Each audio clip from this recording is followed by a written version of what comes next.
Personal ಲೈಫೇ ಬೇರೆ professional ಲೈಫೇ ಬೇರೆ ಅನ್ನೋ ಕಾಮನ್ ಸೆನ್ಸ್ ನನಗಿದೆ. ಅದು ಅಲ್ದೆ ಅಂತ ನನ್ ಕೈಲಿ ಜಾಸ್ತಿ ದಿನ ಇರೋದಕ್ಕಾಗಲ್ಲ. ಬೇಗ ಅದ್ರಿಂದ ಆಚೆ ಬಂದು ಖುಷಿಯಾಗಿರ್ಬೇಕು. ಏನಂತೀರಾ? ಎಕ್ಸಾಕ್ಟ್ಲಿ.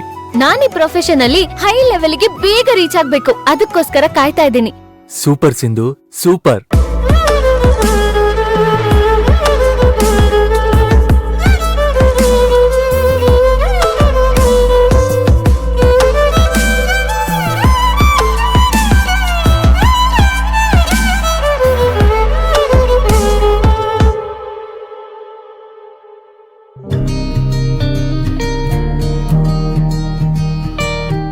ಅಮ್ಮ, ಊಟ ರೆಡಿ ಅಮ್ಮ. ಎದ್ಬಾರ ನೀನು. ನೀವ್ ಊಟ ಮಾಡಿ, ನಾನ್ ಆಮೇಲೆ ಮಾಡ್ತೀನಿ.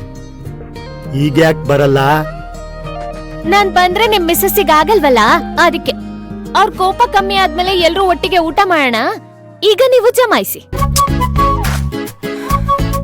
ಬಾರೆ ಸುಮ್ನೆ, ನಿಂಗ್ ಬೇರೆ ಸಪ್ರೇಟಾ?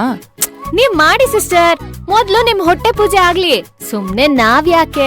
ನಾವ್ ಊಟದ ಮಧ್ಯೆ ಮಾತಾಡೋದ್ ಜಾಸ್ತಿ ಯಾಕ್ ಬೇಕು? ನೀನ್ ಒಬ್ಳಿಗೆ ಸಪ್ರೇಟ್ ಆಗಿ ಬಡ್ಸೋದಕ್ ಆಗಲ್ಲ. ಎಲ್ರು ಒಟ್ಟಿಗೆ ಕುತ್ಕೊಂಡ್ರೆ ಎಲ್ರದು ಒಂದೇ ಸರಿ ಮುಗಿಯುತ್ತಲ್ವಾ? ಸುಮ್ನೆ ಎದ್ಬಾ. ಏಯ್, ಅವಳನ್ನ ಯಾಕೆ ಬಲವಂತ ಮಾಡ್ತಿದ್ಯಾ? ಬೇಕಾದ್ರೆ ಅವಳೇ ಎದ್ ಬಂದ್ ತಿಂತಾಳೆ. ನೀವ್ ಬನ್ನಿ. ಗೊತ್ತಾಯ್ತಾ? ಅಲ್ಲಮ್ಮ, ಅವ್ರಗಳೇ ಎಲ್ಲ ಮರ್ತು ಸಿಂಧು ಜೊತೆ ಅಷ್ಟ್ ಚೆನ್ನಾಗಿ ಮಾತಾಡ್ಕೊಂಡಿದ್ದಾರೆ.